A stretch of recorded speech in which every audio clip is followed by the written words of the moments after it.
കാലത്ത് തന്നെ കർത്താവിനെ അറിയുവാൻ സാധിക്കുന്ന ഒരു ഭാഗ്യം എൻ്റെ ജീവിതത്തിലുണ്ടായി, സ്കൂളിൽ പഠിക്കുമ്പോൾ തന്നെ.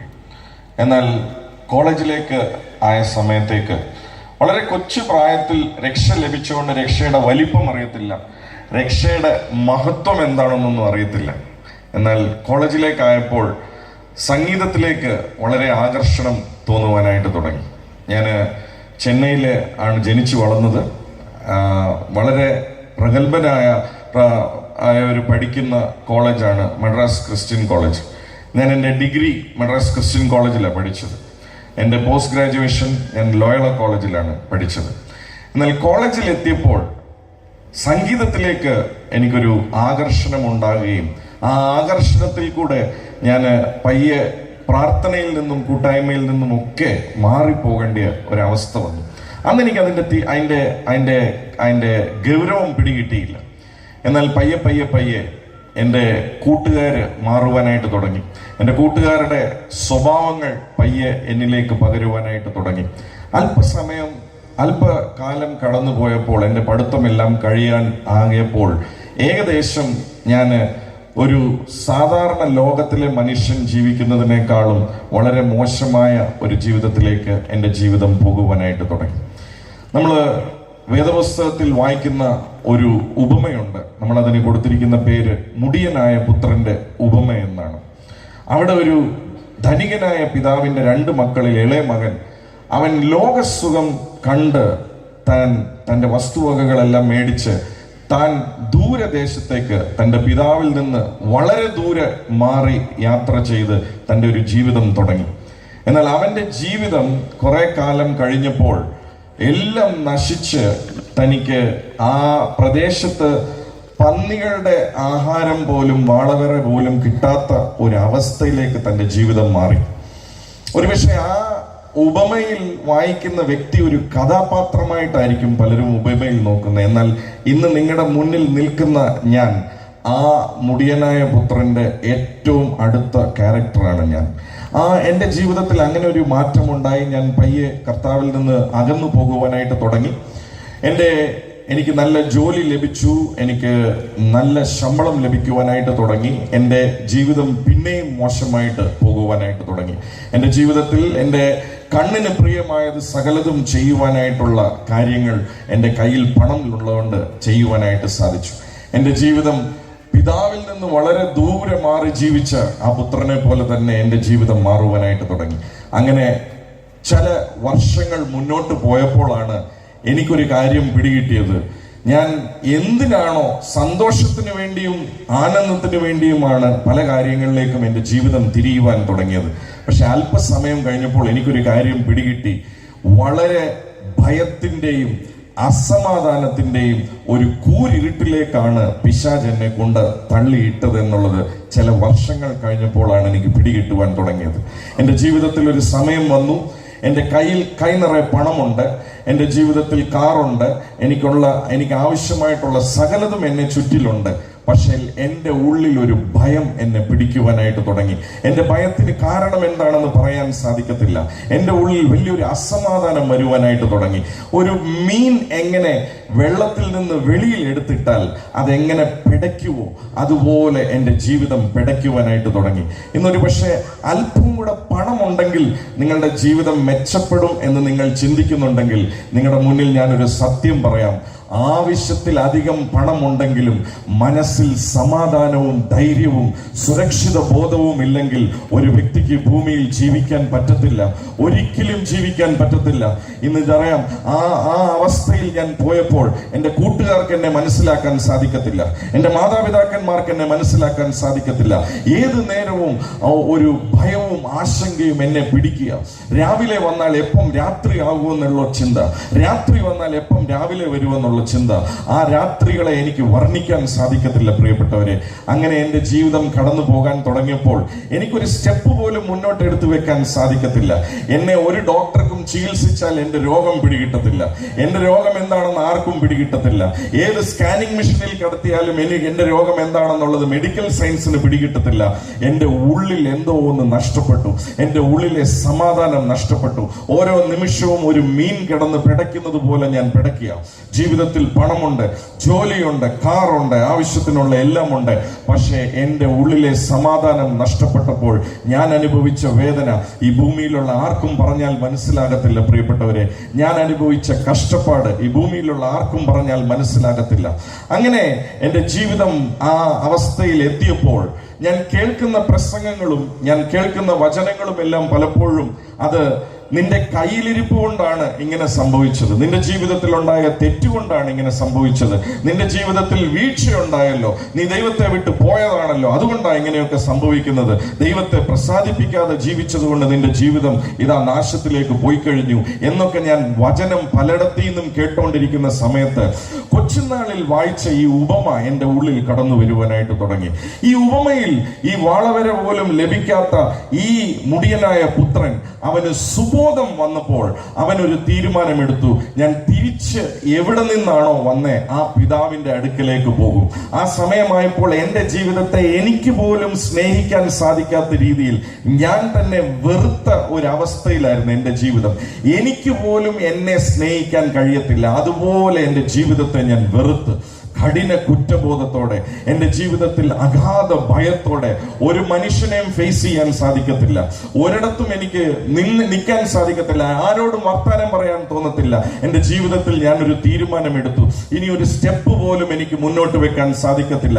ഈ ലോകത്തിലുള്ള മെഡിക്കൽ സയൻസിന് എന്നെ വിടുവിക്കാൻ സാധിക്കത്തില്ല, ഡോക്ടർമാർക്ക് വിടുവിക്കാൻ സാധിക്കത്തില്ല, ഞാൻ പോയ മദ്യത്തിന് എന്നെ വിടുവിക്കാൻ സാധിക്കത്തില്ല, ഈ ലോകത്തിൽ ഞാൻ തേടിപ്പോയ ഒരു സുഖങ്ങൾക്കും ഇനി എന്നെ വിടുവിക്കാൻ സാധിക്കത്തില്ല. എന്റെ ജീവിതത്തിൽ ഇനി വിടുവിക്കുവാനായിട്ട് ഞാൻ ഏത് പിതാവിന്റെ അടുക്കൽ നിന്ന് വന്നോ ആ പിതാവിന് മാത്രമേ എന്നെ വിടുവിക്കാൻ കഴിയത്തുള്ളൂ എന്ന് ഒരു സുബോധം എൻ്റെ ഉള്ളിൽ വന്നു പ്രിയപ്പെട്ടവരെ. എന്നാൽ ആ കാലങ്ങളിൽ ഞാൻ കേൾക്കുന്ന വചനങ്ങൾ എനിക്ക് മുഴുവൻ വിപരീതമായിരുന്നു. എനിക്ക് ഒരു ധൈര്യവും കൊടുത്തില്ല. എനിക്ക് പ്രാർത്ഥിക്കണമെന്നുണ്ട്, പക്ഷെ എനിക്ക് പ്രാർത്ഥിക്കാനുള്ള ധൈര്യമില്ല. എനിക്ക് ആരാധിക്കണമെന്നുണ്ട്, എന്നാൽ ആരാധിക്കുവാൻ പിശാച് എന്നെ സമ്മതിക്കത്തില്ല. എന്നാൽ ഈ ഉപമ, ഈ കൊച്ചുനാളിൽ കേട്ട ഈ ഉപമ എൻ്റെ ഉള്ളിൽ സംസാരിക്കുവാനായിട്ട് തുടങ്ങി. ഈ വചനം സത്യമാണെങ്കിൽ, ഇതിൽ എഴുതിയിരിക്കുന്നതെല്ലാം സത്യമാണെങ്കിൽ, 2004 വർഷം ഒരു രാത്രി ഞാൻ എൻ്റെ മുറി അടച്ച് എൻ്റെ ബെഡിന്റെ അടുക്കൽ എൻ്റെ മുട്ടുകുത്തിയിട്ട് ഞാൻ പറഞ്ഞു, കർത്താവേ, ഇതിനകത്ത് എഴുതിയിരിക്കുന്ന വചനം സത്യമാണെങ്കിൽ, ഈ ലൂക്കോസ് 15-ാം അധ്യായത്തിൽ എഴുതിയിരിക്കുന്ന ഉപമ സത്യമാണെങ്കിൽ, ഈ മുടിയനായ പുത്രനെ വാളവര പോലും ലഭിക്കാതെ ജീവിതത്തെ നശിപ്പിച്ച ഈ മുടിയനായ പുത്രനെ നീ അംഗീകരിച്ചത് സത്യമാണെങ്കിൽ, കർത്താവേ, യേശുവേ, എന്നെ നീ ഒരിക്കൽ കൂടെ സ്വീകരിക്കുവോ എന്ന് പറഞ്ഞ് ആ ബെഡിന്റെ അടുക്കൽ മുട്ടുകുത്തി ഒരു കൊച്ചു കുഞ്ഞ് കരയുന്നത് പോലെ ഞാൻ കരഞ്ഞു പ്രിയപ്പെട്ടവരെ. ഇതെന്ന പോലെ എനിക്ക് ആ രാത്രി ഓർക്കുവാനായിട്ട് സാധിക്കും. അന്ന് രാത്രി നിന്റെ കയ്യിലിരിപ്പ് കൊണ്ടാണ് ഇങ്ങനെ സംഭവിച്ചത്, നീ എന്നെ വിട്ട് പോയത് എന്തിനാ എന്ന് ചോദിക്കുന്ന ഒരു യേശുവിനെ അല്ല ഞാൻ കണ്ടത്. ഇരു കൈയും നീട്ടി എന്നെ അന്ന് രാത്രി സ്വീകരിക്കുന്ന ഒരു യേശുവിനെ എനിക്ക് കണ്ടുമുട്ടുവാനായിട്ട് സാധിച്ചു. അന്ന് രാത്രി അവൻ എന്നെ കെട്ടിപ്പിടിച്ചു, എന്നോടൊരു വാക്ക് പറഞ്ഞു, ഞാൻ നിന്നെ ഒരു നാളും കൈവിടത്തില്ല, ഞാൻ നിന്നെ ഒരു നാളും ഉപേക്ഷിക്കത്തില്ല. എന്റെ ജീവിതത്തിലെ ഏക ആഗ്രഹം ഇത്രയേ ഉണ്ടായിരുന്നുള്ളൂ, എനിക്ക് തിരികെ അവന്റെ അടുക്കിലേക്ക് വരുമ്പോൾ എനിക്കൊരു ദാസനായി ജീവിച്ചാൽ മതി, എനിക്ക് വേറെ ഒന്നും വേണ്ട എന്ന. പക്ഷെ അന്ന് യേശുവിന്റെ ശബ്ദം ഞാൻ കേട്ടു, ഒരിക്കൽ ഞാൻ മകനാക്കിയവനെ ഞാൻ ഒരിക്കലും ദാസനാക്കത്തില്ല. നീ എന്റെ മകനാണെങ്കിൽ നീ എന്നേക്കും എന്റെ മകനാ. നീ മുടിഞ്ഞു കാണുമായിരിക്കും, പക്ഷെ എന്റെ അടുക്കലേക്ക് തിരികെ വന്ന നിന്നെ ഇനി ഞാൻ ഒരിക്കലും കൈവിടത്തില്ല. എന്നെ കേൾക്കുന്ന പ്രിയപ്പെട്ടവരെ, മുടിയനായ പുത്രൻ നിങ്ങൾക്കൊരു പക്ഷെ ബൈബിളിലെ കഥാപാത്രമായിരിക്കും, പക്ഷെ 21-ാം നൂറ്റാണ്ടിൽ അവൻ സ്വീകരിച്ച ഒരു മുടിയനായ പുത്രൻ ഇതാ നിങ്ങളുടെ മുന്നിൽ ഞാൻ നിൽക്കുകയാണ്. ഞാൻ അവന്റെ സ്നേഹത്തിന്റെ സാക്ഷിയാണ്. അന്ന് രാത്രി യേശുവിനെ അംഗീകരിച്ചു. അന്ന് രാത്രി യേശുവിന്റെ ആ സ്നേഹം എനിക്ക് അനുഭവിക്കാനായിട്ട് സാധിച്ചു. ഒറ്റ രാത്രി കൊണ്ട് എന്റെ പ്രശ്നം തീർന്നില്ല പ്രിയപ്പെട്ടവരെ. ഒറ്റ രാത്രി കൊണ്ട് ഒരു പക്ഷേ എല്ലാം കർത്താവ് തീർത്തിരുന്നെങ്കിൽ ഇന്ന് ഞാൻ ഈ മൈക്ക് പിടിച്ച് ഇവിടെ നിൽക്കത്തില്ലായിരുന്നു. എന്നാൽ ചില ദിവസങ്ങൾ എടുത്തു, ചില മാസങ്ങൾ എടുത്തു, കുറച്ച് വർഷങ്ങൾ പോയി. എന്നാൽ എന്റെ ജീവിതത്തിൽ എനിക്കൊരു പ്രത്യാശ കിട്ടി. എന്നെ കർത്താവ് അംഗീകരിച്ചു. ഇനി ഒരിക്കലും എന്നെ തകർക്കാൻ സാധിക്കത്തില്ല. ഇനി ഒരിക്കലും ഒരു ശക്തിക്കും എന്നെ തകർക്കാൻ സാധിക്കത്തില്ല. പിശാച് അറുത്തതും പിശാച് മോഷ്ടിച്ചതും പിശാച് കട്ടതുമായ ജീവിതത്തെ യേശുവിന്റെ കയ്യിൽ കിട്ടുമ്പോൾ അവൻ പറഞ്ഞു, കള്ളൻ അറുപ്പാനും മുടിപ്പാനും മോഷ്ടിപ്പാനും വരുന്നു, ഞാനോ അവർക്ക് ജീവൻ ഉണ്ടാകുവാനായിട്ടും അത് സമൃദ്ധിയായിട്ട് ഉണ്ടാകുവാനായിട്ട് വന്നിരിക്കുക. ഇന്ന് ഞാനൊരു കാര്യം പറയാം, നിങ്ങളുടെ ജീവിതം ഏതവസ്ഥയിലായിക്കോട്ടെ, എത്ര നരകിച്ചോട്ടെ, എത്ര നശിച്ച അവസ്ഥയിലായിക്കോട്ടെ, ഏത് പൊട്ടിയ ജീവിതത്തെയും പണിയാൻ സാധിക്കുന്ന ഒരു നല്ല തച്ചൻ ഇന്ന് രാത്രി ഈ ഗ്രൗണ്ടിനകത്തുണ്ട്. അവന്റെ പേര് യേശു എന്നാണ്. എന്റെ ജീവിതത്തിൽ ആ ദിവസങ്ങളിൽ യേശുവിനെ എനിക്ക് പിൻപറ്റുവാനായിട്ട് സാധിച്ചു. പിശാചിന്റെ പോരാട്ടമുണ്ട്. പിശാചിനെ എതിർത്ത് നിൽക്കുമായിരുന്നു. എനിക്ക് ഒത്തിരി ടെംപ്റ്റേഷൻസ് ഉണ്ടായിരുന്നു. ഒത്തിരി കാര്യങ്ങളിൽ പിശാച് എതിർത്ത് നിൽക്കുമായിരുന്നു. പക്ഷേ യേശുവിന്റെ മകനാണ് ഞാന് എന്നുള്ള ബോധ്യം എന്റെ ഉള്ളിൽ വരാൻ തുടങ്ങിയപ്പോൾ, ഏത് പിശാചാണോ എന്നെ എതിർക്കാൻ തുടങ്ങിയത്, അതേ പിശാചിനെ ഞാൻ യേശുവിന്റെ നാമത്തിൽ എതിർക്കുവാനായിട്ട് തുടങ്ങി. അവന്റെ ഓരോ കെട്ടുകളും എന്റെ ജീവിതത്തിൽ നിന്ന് പൊട്ടുവാനായിട്ട് തുടങ്ങി. എന്നെ കേൾക്കുന്ന പ്രിയപ്പെട്ടവരെ, സമാധാനം എന്ന പുതിയ ഒരു മോതിരം അവൻ എന്നെ അണിയിച്ചു. പുതിയൊരു ജീവിതത്തിന് വേണ്ടിയുള്ള ഒരു പുതിയ ചെരുപ്പ് അവൻ എന്നെ അണിയിച്ചു.